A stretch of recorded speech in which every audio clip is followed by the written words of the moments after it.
Hey guys, അപ്പം നമ്മുടെ ചലഞ്ചിൻ്റെ day 18 ആണ്. അപ്പോൾ രാവിലത്തെ കാര്യങ്ങളൊക്കെ ഞാൻ ഷൂട്ട് ചെയ്തിട്ട് ഇപ്പോൾ കുറച്ച് ദിവസമായി. രാവിലത്തെ കാര്യങ്ങളൊന്നും ഞാൻ കാണിക്കാറില്ല. അപ്പം കുറച്ചധികം ദിവസമായിട്ട് ഞാൻ അത് ചെയ്യാത്ത കാരണം എന്ന് വെച്ചാൽ സമയം കിട്ടാറില്ല, മടിയാണ്. പിന്നെ എല്ലാം എപ്പോഴും സെയിം തന്നെ ആയിരിക്കുമല്ലോ, ഒരുപോലെ തന്നെ ആയിരിക്കും ഉണ്ടാകുന്നത്. അപ്പം പിന്നെ എടുക്കാത്തതാണ്. പിന്നെ അപ്പോൾ ഏതായാലും സ്കൂളൊക്കെ വിട്ട് വന്നതിന് ശേഷം എൻ്റെ എക്കണോമിക്സ് സാറ് ഞങ്ങൾക്കൊരു സ്കിറ്റ് ചെയ്യാൻ പറഞ്ഞിട്ടുണ്ടായിരുന്നു. അപ്പോൾ അതിൻ്റെ ഡയലോഗും കാര്യങ്ങളൊക്കെ ഉണ്ടായിരുന്നു. അത് ഞാൻ സാറ് വാട്സപ്പിൽ സെൻഡ് ചെയ്തിട്ടുണ്ടായിരുന്നു. അപ്പോൾ അത് ഞാൻ എൻ്റെ ബുക്കിലേക്ക് നോക്കി എഴുതിയിട്ടുണ്ടായിരുന്നു. എന്നിട്ട് ഞാൻ പോയി ഫുഡ് കഴിച്ചിട്ടുണ്ടായിരുന്നു. എനിക്ക് പനിയും കാര്യങ്ങളൊക്കെ ഉള്ളതുകൊണ്ട് എനിക്ക് മരുന്നുണ്ട് കഴിക്കാനായിട്ട്. അപ്പോൾ അത് കുറച്ച് കഴിഞ്ഞിട്ട് ഫുഡ് കഴിച്ച് കഴിഞ്ഞിട്ടാണ് കഴിക്കേണ്ടത്. അപ്പോൾ ഞാൻ ഈ സ്ക്രിപ്റ്റ് ഒന്ന് വായിച്ചുകൊണ്ടിരിക്കുന്ന സമയത്താണ് അമ്മ പറഞ്ഞത് മരുന്നെടുത്ത് കഴിക്കാനായിട്ട്, അല്ലെങ്കിൽ മറന്നുപോയേനെ. അപ്പം ഞാൻ പിന്നെ മരുന്നും കാര്യങ്ങളൊക്കെ എടുത്ത് കഴിച്ചിട്ടുണ്ടായിരുന്നു. എന്നിട്ട് സാർ വന്നിരിക്കുന്ന സ്ക്രിപ്റ്റ് വായിച്ചു നോക്കി. ചെറിയ ഒരു സ്കിറ്റാണ്. അപ്പോൾ പെട്ടെന്ന് തന്നെ തീരും, വലിയ ഇതൊന്നുമില്ല. എൻ്റെ ഡയലോഗ് കുറച്ച് ലെങ്തിയാണ്, അത്രേ ഉള്ളൂ. കുഴപ്പമില്ല, ഞാനായിട്ട് ചോദിച്ചു വാങ്ങിച്ചാണ്, വലുത് ഞാൻ ചെയ്തോളാം എന്നുള്ള ആ ഒരു ആവേശത്തിന് പറഞ്ഞതാണ്. പിന്നെ അതെൻ്റെ തലയിലായി. എന്തായാലും കുഴപ്പമൊന്നുമില്ലാത്തൊരു സ്ക്രിപ്റ്റാണ്, നോക്കിയാൽ ഒന്ന് വായിച്ച് എടുക്കാന്നേ ഉള്ളൂ. പിന്നെ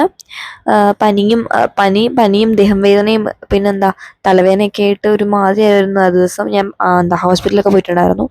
ആ ദിവസം ഒട്ടും വയ്യായിരുന്നു. പിന്നെ ഒരു ദിനം കൂടെ പോയതാ സ്കൂളിൽ ഞങ്ങളുടെ ബുള്ളറ്റിൻ ബോർഡിൻ്റെ ഡെക്കറേഷൻ കാര്യങ്ങളൊക്കെ നടന്നുകൊണ്ടിരിക്കുകയാണ് ഞങ്ങളുടെ ഹൗസിൻ്റെ.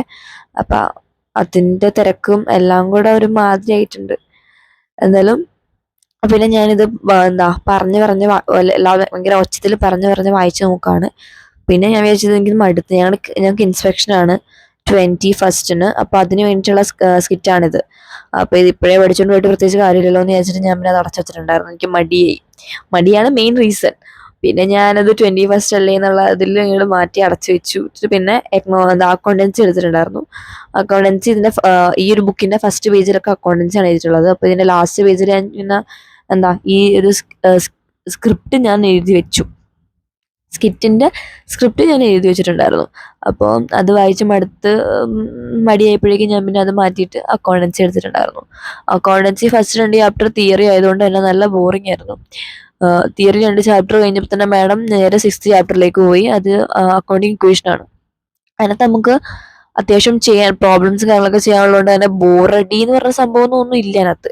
നമ്മളിങ്ങനെ എത്രയും പെട്ടെന്ന് ഇത് 2 സൈഡും ഈക്വൽ ആക്കണം എന്നുള്ള ഒറ്റ മോട്ടീവിലാണ് നമ്മളിത് മൊത്തം ചെയ്യുന്നത്.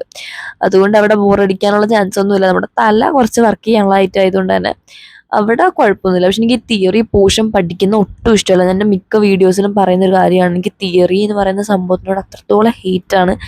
എനിക്ക് ഉറക്കം വരും സത്യം പറയുകയാണെങ്കിൽ. പിന്നെ മടിയും എല്ലാം. എനിക്ക് ഒത്തിരി നേരം ഒന്നും എനിക്ക് ഒരു സ്ഥലത്ത് ഇരിക്കാൻ പറ്റാത്ത ഒരാളാണ്. പ്രത്യേകിച്ച് ഇങ്ങനെ തിയറി സബ്ജക്റ്റും കൂടെ എൻ്റെ അടുത്ത് മുന്നിൽ വെച്ച് തരാണെങ്കിൽ പറ്റത്തേ ഇല്ല എനിക്ക്. പ്രത്യേകിച്ച് ഇതുപോലെ ബിസിനസ്സൊക്കെ ആണെങ്കിൽ ഞാൻ മാറിയിരിക്കും, എനിക്ക് പറ്റത്തില്ല. ബിസിനസ് ഈസിയാണ്, പക്ഷേ എനിക്ക് തിയറി പറ്റാത്തതുകൊണ്ട് മാത്രം പ്രശ്നമാകുന്നൊരു സബ്ജക്റ്റാണ് ബിസിനസ്. ഇപ്പം അക്കൗണ്ടൻസിൻ്റെ ഫസ്റ്റ് ചാപ്റ്റേഴ്സൊക്കെ എനിക്ക് അതാണ് പ്രശ്നം. എനിക്ക് തിയറി പറ്റത്തില്ല, എനിക്ക് തിയറിനോട് ഭയങ്കരമായിട്ട് വെറുപ്പാണ്. പക്ഷെ നമ്മൾ അക്കൗണ്ടിങ് ഇക്വേഷൻ ചെയ്യുമ്പോഴേക്കും നമ്മൾ പഠിക്കുന്ന കാര്യങ്ങൾ എന്തൊക്കെയാണെന്നൊരു ക്ലാരിറ്റി കിട്ടുന്നുണ്ട്. അപ്പം ഇതാണ് നമുക്ക് എഴുതാനുള്ളത് എന്നുള്ളൊരു അത്യാവശ്യം മനസ്സിലാവും. ലയബിലിറ്റി എന്താണ്, അസറ്റ്സ് എന്താണ്, ക്രെഡിറ്റ് എന്താണ്, ഡെബിറ്റ് എന്താണ്, അതൊക്കെ നമ്മൾ അക്കൗണ്ടിങ് ഇക്വേഷനിൽ നമുക്ക് ആ സംഭവം ചെയ്ത് വരുമ്പോഴേക്കും നമുക്ക് മനസ്സിലാവും. ഇതൊക്കെയാണ് നമുക്ക് തിയറിയിൽ പഠിക്കാനുള്ളത് എന്നുള്ളത് നമുക്കൊരു ഐഡിയ കിട്ടും, പ്രോപ്പർ ഒരു ക്ലിയർ ആവും നമുക്ക്. തേർഡ് ചാപ്റ്ററിലല്ലോ 6th ചാപ്റ്റർ ഞങ്ങളെ നേരത്തെ പഠിപ്പിച്ചുകൊണ്ട് തന്നെ, തേർഡ് ചാപ്റ്റർ ആയിട്ട് ഞങ്ങളെ പഠിപ്പിച്ചുകൊണ്ട് തന്നെ ആ തിയറി എന്തൊക്കെയാണോ ഞങ്ങൾ പഠിച്ചത് അതിനൊരു വ്യക്തത കിട്ടി. അപ്പോഴാണ് അദ്ദേഹം പറഞ്ഞാൽ ഇതൊക്കെയാണല്ലേ നമ്മളിപ്പോൾ പഠിച്ചുകൊണ്ടിരുന്നതെന്നുള്ള ആ ഒരു ഐഡിയ കിട്ടിയത്. പിന്നെ ഫസ്റ്റ് ചാപ്റ്ററിൽ നമുക്ക് അങ്ങനെ ഡെബിറ്റ് ക്രെഡിറ്റ് ഒക്കെ വരുന്നത് സെക്കൻഡ് ചാപ്റ്ററിലാണെന്ന് തോന്നുന്നു. അതെ, സെക്കൻഡ് ചാപ്റ്ററിൽ എങ്ങനെയാണ് അത് വരുന്നത്. അപ്പോൾ ഫസ്റ്റ് ചാപ്റ്ററിൽ നമുക്ക് മെയിനായിട്ട് characteristics of accounting, functions of accounting, qualitative expressions of accounting, അങ്ങനെ കുറേ കാര്യങ്ങളൊക്കെയാണ്. പിന്നെ ഡിഫറെൻറ്റ് ടൈപ്സ് ഓഫ് അക്കൗണ്ടിങ് ഒക്കെ ഇല്ലേ, മാനേജ്മെൻറ്റ് അക്കൗണ്ടിങ്, കോസ്റ്റ് അക്കൗണ്ടിങ്, അതൊക്കെയാണ് ഫസ്റ്റ് ചാപ്റ്ററിൽ മെയിനായിട്ട് വരുന്നത്. പിന്നെ എന്താണ് അക്കൗണ്ടിങ്, അങ്ങനെ കുറേയൊക്കെ. സെക്കൻഡ് ചാപ്റ്ററിലാണ് നമ്മൾ ഡെബിറ്റ്, ക്രെഡിറ്റ്, അസറ്റ്സ്, ലയബിലിറ്റീസ് എന്താണ്, അങ്ങനെ കുറേ കാര്യങ്ങളൊക്കെ. ഡെബിറ്റും ക്രെഡിറ്റും എനിക്ക് എപ്പോഴും മാറിപ്പോകുന്നൊരു കാര്യമാണ്. പക്ഷെ സംഭവം മനസ്സിലാവും. അക്കൗണ്ടിങ് ഇക്വേഷൻ ഒക്കെ ചെയ്യുന്ന സമയത്ത് മനസ്സിലാവും, ഇത് ക്രെഡിറ്റേഴ്സ്, ഇത് സാധനം ഇവിടെ വരും, ഡെബിറ്റ് ഇവിടെ വരും, അങ്ങനെയൊക്കെ മനസ്സിലാവും. പക്ഷെ നമുക്ക് ഒരു ക്വസ്റ്റ്യൻ വരുമ്പോഴേക്കും അയ്യോ ഡെബിറ്റ് ക്രെഡിറ്റ് എന്താണെന്നുള്ളത് പെട്ടെന്ന് ചോദിക്കുമ്പോഴേക്കും നമുക്കൊരു കൺഫ്യൂഷൻ വരും. അതെനിക്ക് ഇപ്പോഴും ഉണ്ട്, നേരത്തെ ഉണ്ട്. അപ്പം സംഭവം തിയറി നമുക്ക് ചെയ്യാനുള്ള സംഭവം ക്ലിയർ ആയെങ്കിലും ഇടയ്ക്ക് ഇങ്ങനെ വരുമ്പോഴേക്കും ഒന്ന് സ്റ്റക്ക് ആവും പെട്ടെന്ന്. അത് എന്തുകൊണ്ട് അത് മാറുന്നില്ല, ഒരു കൺഫ്യൂഷൻ്റെ ആ ഒരു സംഭവം ഇപ്പോഴും എനിക്ക് പ്രോപ്പറായിട്ട് മാറിയിട്ടില്ല. അതാണ് പ്രശ്നം. പിന്നെ ഇനി എന്താ, എൻ്റെ എക്കണോമിക്സ് ഞാൻ പിന്നെ ആ ഒരു ദിവസം എനിക്ക് നോക്കാൻ ഭയങ്കര മടിയായിരുന്നു. എക്കണോമിക്സ് എടുക്കാം എന്നെ മനസ്സിലേക്ക് വരും. പിന്നെ ആലോചിക്കും എക്കണോമിക്സ് പഠിച്ചിട്ട് പ്രത്യേകിച്ച് കാര്യമില്ല, പിന്നെ കുറച്ച് കഴിഞ്ഞിട്ട് പഠിക്കാം എന്നുള്ള സാധനം എനിക്ക് ഭയങ്കര മടിയാണ് ഈയിടെയായിട്ട്. കാരണം സ്കൂളിൽ ഞങ്ങൾക്ക് പ്രാക്ടീസ് ഉണ്ട്, പിന്നെ അങ്ങനെ കുറേ കാര്യങ്ങൾ നോട്ടുണ്ട്, അതുണ്ട് ഇതുണ്ടൊക്കെ കഴിഞ്ഞിട്ട് വീട്ടിലേക്ക് വരുമ്പോഴേക്കും നേരെ മാറി അങ്ങോട്ട് കിടക്കും. കുറച്ച് നേരം കിടന്ന് കുറച്ച് നേരം ഫോണിലൊക്കെ കളിച്ച് പിന്നെ വന്നിരുന്ന് പഠിക്കുമ്പോഴേക്കും നല്ല ഉറക്കം വരും, മടി വരും. പിന്നെ ഫുഡും കൂടെ കഴിക്കുകയാണെങ്കിൽ പിന്നെ പറയേ വേണ്ട, എവിടുന്നൊക്കെയോ നല്ല ഉറക്കം. ബെഡിൽ വന്നൊന്ന് കിടന്നാൽ മതി, കുറച്ച് നേരം ഒന്ന് ഫോൺ നോക്കിയാലോ, ഇങ്ങനെയുള്ള കുറേ ചിന്തകൾ മാത്രം മനസ്സിലിങ്ങനെ വരും. പക്ഷെ അത് നല്ലതല്ല, ഇത് ഒട്ടും നല്ലതല്ല. നമ്മളൊന്ന് മൈൻഡ് ഡൈവേർട്ട് ചെയ്യാൻ നോക്കണം. പക്ഷെ ഇത് പഠിക്കാനിരിക്കുമ്പോൾ മാത്രം വരുന്ന ഓരോ വികാരങ്ങളാണ് ഇതൊക്കെ. ഇത് നമുക്കൊന്ന് കൺട്രോൾ ചെയ്യാൻ പറ്റുന്നില്ല. അത് കൺട്രോൾ ചെയ്യാൻ പറ്റുകയാണെങ്കിൽ നമ്മളവിടെ രക്ഷപ്പെട്ടു. അപ്പോൾ ഞാൻ കുറേയൊക്കെ എന്നെ തന്നെ ഇങ്ങനെ കൺട്രോൾ ചെയ്ത് അവിടെ തന്നെ പിടിച്ചിരുത്താൻ നോക്കുന്നുണ്ട്. ഞാൻ ഇടയ്ക്ക് ഇങ്ങനെ എൻ്റെ പേന പോകുന്ന മൂവ്മെൻറ്റ് സ്റ്റോപ്പ് ആവുന്നതൊക്കെ ആ ഒരു ടൈമിലാണ്. ഇങ്ങനെ ഓരോ കാര്യങ്ങളൊക്കെ ഇങ്ങനെ ആലോചിച്ച് സോൺ ഔട്ടായി പോകും. അതെൻ്റെ ഒരു പ്രശ്നമാണ്. ഇങ്ങനെ വേറെ ലോകത്തായി പോകും ഞാൻ. ഇവിടെ പ്രസൻറ്റ് നിങ്ങളുടെ മുഖത്തേക്ക് നോക്കിയിരിക്കുകയാണെങ്കിൽ പോലും ഞാൻ മനസ്സിൽ ഞാൻ വേറെ എന്തൊക്കെയല്ലേ ചിന്തിക്കുന്നത്.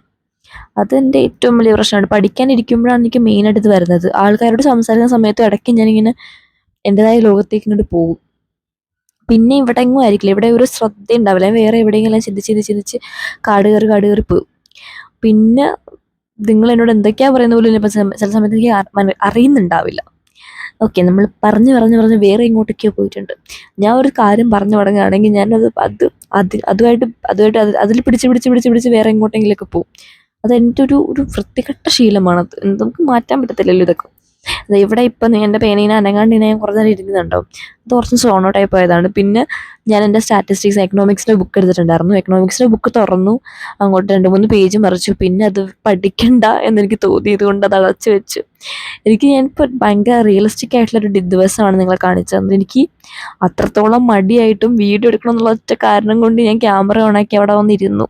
ടൈം ലാപ്സിൽ റെക്കോർഡ് ചെയ്യാത്തത് എനിക്ക് തോന്നിയില്ല. ഇത് ടൈം ലാപ്സിൽ എടുത്താലും വലിയ ലോങ് കണ്ടന്റ് ആവില്ലെന്ന് അറിയാവുന്നതുകൊണ്ട്. അപ്പോൾ അത്രയുള്ള video. Thanks for watching. By.